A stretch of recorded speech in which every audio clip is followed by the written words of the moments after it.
ಗದ್ದುಗೆ ಗುದ್ದಾಟ ತಾತ್ಕಾಲಿಕ ಕದನ ವಿರಾಮವನ್ನ ಪಡ್ಕೊಂಡಿದೆ. ಬಟ್ ಈ ಮಧ್ಯೆ ನಾಳೆ ಮತ್ತೊಂದು ಪವರ್ಫುಲ್ ಬ್ರೇಕ್ಫಾಸ್ಟ್ ಮೀಟಿಂಗ್ ಆಯೋಜನೆಯಾಗಿದೆ.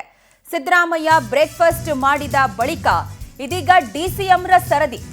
ಡಿಸಿಎಂ ಇದೀಗ ಸಿಎಂ ರನ್ನ ಬ್ರೇಕ್ಫಾಸ್ಟ್ಗೆ ಆಹ್ವಾನಿಸಿದ್ದಾರೆ. ಬ್ರೇಕ್ಫಾಸ್ಟ್ಗೆ ಸಿದ್ದು ನೆಚ್ಚಿನ ನಾಟಿ ಕೋಳಿ ಮೆನು ಕೂಡ ರೆಡಿಯಾಗಿದೆ. ಬ್ಯಾಂಕ್ವೆಟ್ ಹಾಲ್ನಲ್ಲಿ ನಡೆದಂತಹ ಕಾರ್ಯಕ್ರಮದಲ್ಲೇ ಈ ಕುರಿತಂತೆ ಡಿಕೆ ಶಿವಕುಮಾರ್ ಆಹ್ವಾನವನ್ನ ಮುಖ್ಯಮಂತ್ರಿಗಳಿಗೆ ಕೊಟ್ಟಿದ್ದಾರೆ. ಭಾಷಣ ಮುಗಿಸಿ ಸಿಎಂ ಹೊರಡುವಂತಹ ಸಂದರ್ಭದಲ್ಲಿ ಡಿಕೆ ಶಿವಕುಮಾರ್ ಬ್ರೇಕ್ಫಾಸ್ಟ್ಗೆ ಬನ್ನಿ ಅಂತೇಳಿ ಆಹ್ವಾನವನ್ನ ಕೊಟ್ಟಿದ್ದಾರೆ. ಬ್ರೇಕ್ಫಾಸ್ಟ್ಗೆ ತಾವು ಆಹ್ವಾನ ಕೊಟ್ಟಿರೋದ್ರ ಬಗ್ಗೆ ಡಿಸಿಎಂ ಡಿಕೆ ಶಿವಕುಮಾರ್ ದೃಢಪಡಿಸಿದ್ದಾರೆ. ನಾನು ತಿಂಡಿಗೆ ಬ್ರೇಕ್ಫಾಸ್ಟ್ಗೆ ಸಿದ್ದರಾಮಯ್ಯ ಅವರನ್ನ ಆಹ್ವಾನ ಮಾಡಿದ್ದೀನಿ. ಈ ಸಂದರ್ಭದಲ್ಲಿ ನಾವು ಏನೆಲ್ಲ ಚರ್ಚೆ ಮಾಡ್ತೀವಿ ಅಥವಾ ಚರ್ಚೆ ಆಯ್ತು ಅನ್ನೋದನ್ನ ಮೀಟಿಂಗ್ ನ ಬಳಿಕ ತಿಳಿಸ್ತೀನಿ ಅಂತ ಡಿಕೆ ಶಿವಕುಮಾರ್ ಹೇಳ್ತಾ ಇರೋದು. ಹೈಕಮಾಂಡ್ ನೀವಿಬ್ರೇ ಕೂತ್ಕೊಂಡು ಮಾತಾಡ್ಕೊಳ್ಳಿ ಅಂತ ಹೇಳಿ ಒಂದು ಸೂಚನೆಯನ್ನು ಕೊಟ್ಟಿತ್ತು.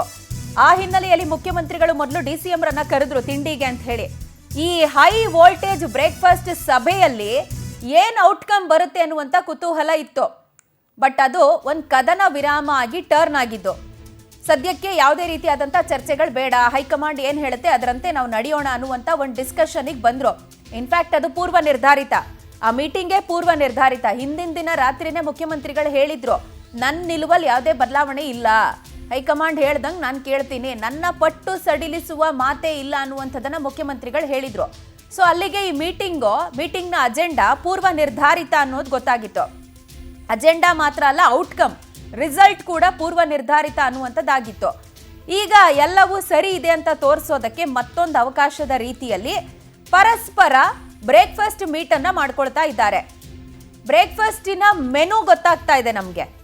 ಈಗ ಮೊನ್ನೆ ಮುಖ್ಯಮಂತ್ರಿಗಳ ಮನೆಯಲ್ಲಿ ಉಪ್ಪಿಟ್ಟು, ಖಾರಾಬಾತು, ಇಡ್ಲಿ ಇಂಥದ್ದೊಂದು ಮೆನು ಇತ್ತು. ಈಗ ಮುಖ್ಯಮಂತ್ರಿಗಳು ಮಾಂಸಾಹಾರ ಪ್ರಿಯರು, ಹಾಗಾಗಿ ಅವರಿಗೆ ಬೆಳಗಿನ ತಿಂಡಿಗೇನೆ ಮಾಂಸಾಹಾರವನ್ನು ಬಡಿಸೋದಕ್ಕೆ ಉಪಮುಖ್ಯಮಂತ್ರಿಗಳು ಸಜ್ಜಾಗಿದ್ದಾರೆ. ಅದು ಗೊತ್ತಾಗ್ತಾ ಇದೆ. ಆದರೆ ಆ ಮೀಟಿಂಗ್ನ ಅಜೆಂಡಾ ಏನು, ಮೀಟಿಂಗ್ ಮೆನು ಏನು, ಬ್ರೇಕ್ಫಾಸ್ಟ್ ಮೆನು ಗೊತ್ತಾಗ್ತಿದೆ, ಮೀಟಿಂಗ್ ಮೆನು ಏನು ಅನ್ನುವಂಥದ್ದು ಸದ್ಯಕ್ಕಿರುವಂಥ ಕುತೂಹಲ. ಕುರ್ಚಿ ಕದನಕ್ಕೆ ಬ್ರೇಕ್ ಹಾಕಬೇಕು ಅಂತ ಹೇಳಿ ಹೈಕಮಾಂಡ್ ಸೂಚನೆಯನ್ನ ಕೊಟ್ಟಿತ್ತು. ಇಬ್ಬರಿಗೂ ಕರೆ ಮಾಡಿ ಕೆ.ಸಿ. ವೇಣುಗೋಪಾಲ್ ಇಂಥದ್ದೊಂದು ಸೂಚನೆಯನ್ನು ಕೊಟ್ಟಿದ್ರು. ಹಾಗಾಗಿ ಇದೀಗ ಪರಸ್ಪರ ನಾವಿಬ್ರು ಎಲ್ಲಾ ಹಂತದಲ್ಲೂ ಸರಿಯಾಗಿದ್ದೀವಿ, ನಮ್ಮ ಮಧ್ಯೆ ಯಾವುದೇ ಭಿನ್ನಾಭಿಪ್ರಾಯ ಅಥವಾ ರೇಸು ಕಾಂಪಿಟೇಷನ್ ಏನೂ ಇಲ್ಲ ಅನ್ನುವಂಥದ್ದನ್ನ ತೋರಿಸುವಂತಹ ರೀತಿಯಲ್ಲಿ ಬ್ರೇಕ್ಫಾಸ್ಟ್ ಮೀಟ್ ಅನ್ನ ಆಯೋಜನೆ ಮಾಡಲಾಗ್ತಾ ಇದೆ ಪರಸ್ಪರರಿಂದ. ಇಲ್ಲಿ ಮೋಸ್ಟ್ ಇಂಪಾರ್ಟೆಂಟ್ಲಿ ನಾವು ಗಮನಿಸಬೇಕಾಗಿರೋದು ಈ ಕದನ ವಿರಾಮ ಏನಿದೆಯಲ್ಲ, ಇದೊಂದು ತಾತ್ಕಾಲಿಕವಾದಂಥ ಬೆಳವಣಿಗೆ. ಇದೊಂಥರ ಸದ್ಯಕ್ಕೆ ತಣಿದಿರುವ ಜ್ವಾಲೆ. ಆದರೆ ಯಾವಾಗ ಬೇಕಾದ್ರೂ ಇದು ಮತ್ತೆ ಸ್ಫೋಟ ಆಗ್ಬೋದು, ಯಾವಾಗ ಬೇಕಾದರೂ ಈ ಅಸಮಾಧಾನ ಭುಗಿಲೇಳ್ಬೋದು.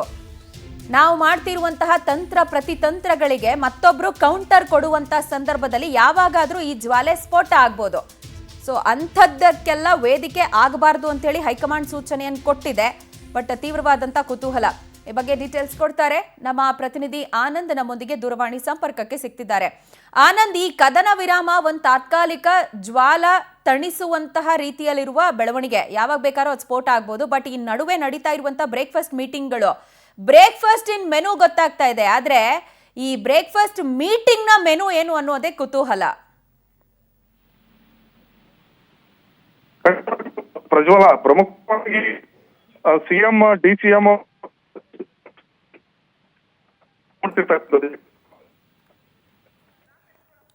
ಸಂಪರ್ಕ ಸಾಧ್ಯ ಆಗ್ತಿಲ್ಲ. ಮತ್ತೆ ಆನಂದ್ ಅವ್ರನ್ನ ಕಾಂಟ್ಯಾಕ್ಟ್ ಮಾಡೋ ಪ್ರಯತ್ನವನ್ನು ಮಾಡೋಣ. ಸದ್ಯ ಬ್ರೇಕ್ಫಾಸ್ಟ್ಗೆ ಡಿಕೆ ಶಿವಕುಮಾರ್ ಅವರು ಮುಖ್ಯಮಂತ್ರಿಗಳನ್ನ ಆಹ್ವಾನ ಮಾಡಿದ್ದಾರೆ. ಅವರು ಕೂಡ ಹೋಗ್ತೀವಿ ಅನ್ನುವಂಥದ್ದು ಕನ್ಫರ್ಮ್ ಮಾಡ್ತಿದ್ದಾರೆ ಅನ್ನುವ ಡೀಟೇಲ್ಸ್ ಇದೆ. ಬಟ್ ಈ ಬ್ರೇಕ್ಫಾಸ್ಟ್ನಲ್ಲಿ ಏನೆಲ್ಲ ಮೆನು ಇರುತ್ತೆ ಅನ್ನುವಂಥದ್ದನ್ನ ಬಿಟ್ಕೊಡ್ತಿದ್ದಾರೆ. ಆದರೆ ಬ್ರೇಕ್ಫಾಸ್ಟ್ ಮೀಟಿಂಗ್ನ ಮೆನು ಏನು, ಮೀಟಿಂಗ್ನಲ್ಲಿ ಇವ್ರು ಯಾವ ವಿಚಾರ ಚರ್ಚೆ ಮಾಡ್ತಾರೆ, ಅಥವಾ ಆ ಚರ್ಚೆಯನ್ನ ಮಾಡಿದ ಬಳಿಕ ಬರುವಂತಹ ಔಟ್ಕಮ್ ಏನು, ಯಾವ ನಿರ್ಧಾರಕ್ಕೆ ಬರ್ತಾರೆ, ಯಾರು ತಮ್ಮ ಪಟ್ಟನ್ನು ಸೆಡಿಲಿಸ್ತಾರೆ, ಈ ರೀತಿಯಾದಂಥ ಅನೇಕ ಪ್ರಶ್ನೆಗಳಿದೆ. ಒಟ್ಟಾರೆ ರಾಜ್ಯದ ಜನತೆ ಮುಂದೆ ಮಾತ್ರ ವಿಪಕ್ಷಗಳಿಗೆ ನಾವು ಆಹಾರ ಆಗಬಾರ್ದು ಅನ್ನುವಂಥ ನಿಟ್ಟಿನಲ್ಲಿ ನಮ್ಮ ಮಧ್ಯೆ ಎಲ್ಲವೂ ಸರಿ ಇದೆ ಅಂತ ತೋರಿಸಿಕೊಳ್ಳುವ ಪ್ರಯತ್ನವನ್ನ ನಾಯಕರು ಮಾಡ್ತಾ ಇರೋದು ಬಹಳ ಎವಿಡೆಂಟ್ ಆಗಿ ಕಾಣಿಸ್ತಾ ಇದೆ. ಬ್ಯಾಂಕ್ವೆಟ್ ಹಾಲ್ನಲ್ಲಿ ಇವತ್ತು ಒಂದು ಕಾರ್ಯಕ್ರಮ ನಡೀತು. ಆ ಕಾರ್ಯಕ್ರಮದಲ್ಲಿ ಮುಖ್ಯಮಂತ್ರಿಗಳು ಭಾಷಣ ಮುಗಿಸ್ಕೊಂಡು ಹೊರಡುವಂಥ ಸಂದರ್ಭದಲ್ಲಿ ಅವರಿಗೆ ಡಿಸಿಎಂ ಅವರು ಆಹ್ವಾನವನ್ನು ಕೊಟ್ಟಿದ್ದಾರೆ. ತಾವು ಬ್ರೇಕ್ಫಾಸ್ಟ್ಗೆ ಮುಖ್ಯಮಂತ್ರಿಗಳನ್ನ ಆಹ್ವಾನಿಸಿರೋದ್ರ ಕುರಿತಾಗಿ ಖುದ್ದು ಡಿಸಿಎಂ ಡಿ.ಕೆ. ಶಿವಕುಮಾರ್ ಕನ್ಫರ್ಮ್ ಮಾಡ್ತಿದ್ದಾರೆ. ಏನೆಲ್ಲ ಚರ್ಚೆ ಆಗುತ್ತೆ ಅನ್ನುವಂಥದ್ದು ಮೀಟಿಂಗ್ನ ಬಳಿಕ ನಾನು ತಿಳಿಸ್ತೀನಿ ಅಂತ ಹೇಳ್ತಿದ್ದಾರೆ. ಒಟ್ಟಾರೆ ಮೊನ್ನೆದ್ದು ಬ್ರೇಕ್ಫಾಸ್ಟ್ ಮೀಟಿಂಗ್ ಆದ್ಮೇಲೆ ಇಬ್ಬರದ್ದು ಜಂಟಿ ಸುದ್ದಿಗೋಷ್ಠಿಯನ್ನು ನಾವು ಗಮನಿಸಬೇಕು. ಎಲ್ಲವೂ ಸರಿ ಇದೆ ಅನ್ನುವಂಥ ರೀತಿಯಲ್ಲೇ ಇಬ್ಬರು ಮಾತನಾಡಿದ್ರು. ಬಟ್ ಸ್ಟಿಲ್ ಕೆಲವು ಪ್ರಶ್ನೆಗಳಿಗೆ ಮುಖ್ಯಮಂತ್ರಿಗಳು ಗರಂ ಆದಂತೆ ಕಂಡ್ರು. ಡಿ.ಕೆ. ಶಿವಕುಮಾರ್ ಮಾತ್ರ ಭಾಳ ಕಂಪೋಸ್ಡ್ ಆಗಿ ಎಲ್ಲವನ್ನ ಎಂಜಾಯ್ ಮಾಡ್ತಾ ಕೂತಿದ್ದು ಮೊನ್ನೆನ ಸುದ್ದಿಗೋಷ್ಠಿಯಲ್ಲಿ ನಾವು ನೋಡಿದ್ವಿ. ನಾಳೆ ಅಂಥದ್ದೇ ಸೀನ್ ರಿಪೀಟ್ ಆಗುತ್ತಾ ನೋಡೋಣ. ಡೀಟೇಲ್ಸ್ ಕೊಡ್ತಾರೆ ನಮ್ಮ ಪ್ರತಿನಿಧಿ ಆನಂದ್. ನಮ್ಮೊಂದಿಗೆ ಮತ್ತೆ ಫೋನ್ ಸಂಪರ್ಕಕ್ಕೆ ಸಿಗ್ತಾ ಇದ್ದಾರೆ. ಆನಂದ್, ಬ್ರೇಕ್ಫಾಸ್ಟ್ ಮೀಟಿಂಗ್ಗೇನೋ ಇನ್ವೈಟ್ ಮಾಡಿದ್ದಾರೆ. ಬ್ರೇಕ್ಫಾಸ್ಟ್ನ ಮೆನು ಗೊತ್ತಾಯ್ತು, ಬಟ್ ಮೀಟಿಂಗ್ ಮೆನು ಏನೋ, ಯಾವ ವಿಚಾರ ಚರ್ಚೆ ಆಗುತ್ತೆ ಅನ್ನೋದು ಕುತೂಹಲ. ಪ್ರಜ್ವಲ, ಪ್ರಮುಖವಾಗಿ ಸಿಎಂ ಡಿಸಿಎಂ ಇಬ್ರು ಕೂಡ ಒಂದಾಗಿದ್ವಿ ಅನ್ನೋ ಒಂದು ಸಂದೇಶವನ್ನ ಕೊಡಬೇಕು. ಅದಕ್ಕಾಗಿಯೇ ಪದೇ ಪದೇ ಬ್ರೇಕ್ಫಾಸ್ಟ್ ಮೀಟಿಂಗ್ ಗಳನ್ನ ಮಾಡ್ತಾ ಇರ್ತಕ್ಕಂಥದ್ದು.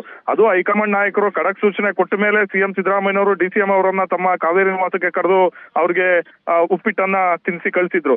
ಇದಾದ ಬೆನ್ನಲ್ಲೇ ಈಗ ಡಿ.ಕೆ. ಶಿವಕುಮಾರ್ ಅವರು ಕೂಡ ಸಿಎಂ ಸಿದ್ದರಾಮಯ್ಯನವರಿಗೆ ಬುಲಾವನ್ನ ಕೊಟ್ಟಿರ್ತಕ್ಕಂಥದ್ದು. ನಾಳೆ ಬೆಳಗ್ಗೆ ಬ್ರೇಕ್ಫಾಸ್ಟ್ಗೆ ಆಹ್ವಾನವನ್ನ ಕೊಟ್ಟಿದ್ದಾರೆ. ಅದರಂತೆ ಸಿಎಂ ಸಿದ್ದರಾಮಯ್ಯ ಬೆಳಗ್ಗೆ 9:30 ಅಥವಾ 10 ಗಂಟೆ ಸುಮಾರಿಗೆ ಡಿ.ಕೆ. ಶಿವಕುಮಾರ್ ಅವರ ಸದಾಶಿವನಗರ ನಿವಾಸಕ್ಕೆ ಹೋಗಿ ಬ್ರೇಕ್ಫಾಸ್ಟ್ ಮಾಡ್ತಾರೆ. ಈ ಸಮಯದಲ್ಲಿ ಸರ್ವಸಾಮಾನ್ಯವಾಗಿ ಅವರು ರಾಜಕೀಯ ವಿಚಾರಗಳ ಬಗ್ಗೆನೂ ಕೂಡ ಚರ್ಚೆ ಮಾಡ್ತಾರೆ ಅಂತ ಹೇಳಲಾಗ್ತಾ ಇದೆ. ಈಗಾಗಲೇ ಮೊನ್ನೆ ಸಿಎಂ ಮನೆಯಲ್ಲಿ ನಡೆದಂತ ಡಿನ್ನರ್ ಬ್ರೇಕ್ಫಾಸ್ಟ್ ಮೀಟಿಂಗ್ ನಲ್ಲಿ ಎಲ್ಲವೂ ಹೈಕಮಾಂಡ್ ತೀರ್ಮಾನ ಮಾಡ್ಲಿ ಅನ್ನೋ ಒಂದು ಒಮ್ಮತ ಅಭಿಪ್ರಾಯಕ್ಕೆ ಬಂದಿದ್ರು. ಆದ್ರೆ ಇವರು ಒಳಗೊಳಗೆ ಮಾಡ್ತಕ್ಕಂಥ ರಣತಂತ್ರಗಳು ಇನ್ನೂ ಕೂಡ ನಿಂತಿಲ್ಲ. ಸಿದ್ದರಾಮಯ್ಯನವರನ್ನ ಹೇಗಾದ್ರೂ ಮಾಡಿ ಡಿಸೆಂಬರ್ ಒಳಗಡೆ ಕೆಳಗಡೆ ಇಳಿಸಿ ತಾವು ಸಿಎಂ ಆಗಬೇಕು ಅಂತ ಡಿಸಿಎಂ ಡಿ.ಕೆ. ಶಿವಕುಮಾರ್ ಅವರು ತಮ್ಮದೇ ಆದಂತ ಒಂದು ರಣತಂತ್ರಗಳನ್ನ ಮಾಡ್ತಾ ಇದ್ದಾರೆ. ಸೋನಿಯಾ ಗಾಂಧಿ, ಪ್ರಿಯಾಂಕಾ ಗಾಂಧಿ ಅವರನ್ನ ಭೇಟಿ ಮಾಡಿ ಈಗಾಗಲೇ ಚರ್ಚೆ ಮಾಡೋದಕ್ಕೂ ಕೂಡ ಮುಂದಾಗಿರ್ತಕ್ಕಂಥದ್ದು. ಅತ್ತ ದೆಹಲಿಗೆ ಡಿ.ಕೆ. ಸುರೇಶ್ ಹೋದಂತ ಸಂದರ್ಭದಲ್ಲಿ ಪ್ರಿಯಾಂಕಾ ಗಾಂಧಿ ಹಾಗೆ ರಾಬರ್ಟ್ ವಾದ್ರಾ ಅವರನ್ನು ಕೂಡ ಭೇಟಿ ಆಗಿದ್ದಾರೆ ಅನ್ನೋ ಮಾಹಿತಿಗಳು ಲಭ್ಯವಾಗ್ತಾ ಇರ್ತಕ್ಕಂಥದ್ದು.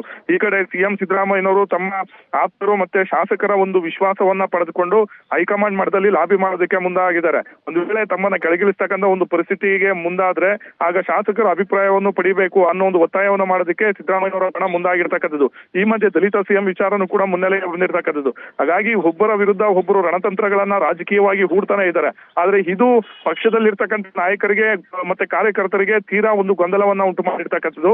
ಮುಂದೆ ಸ್ಥಳೀಯ ಸಂಸ್ಥೆಗಳ ಚುನಾವಣೆ ಮತ್ತೆ ಇವರ ಒಂದು ಹಗ್ಗ ಜಗ್ಗಾಟದಿಂದ ಪಕ್ಷ ಸಂಘಟನೆಗೂ ಕೂಡ ಬಹಳಷ್ಟೊಂದು ಪರಿಣಾಮ ಬೀರ್ತಾ ಇದೆ.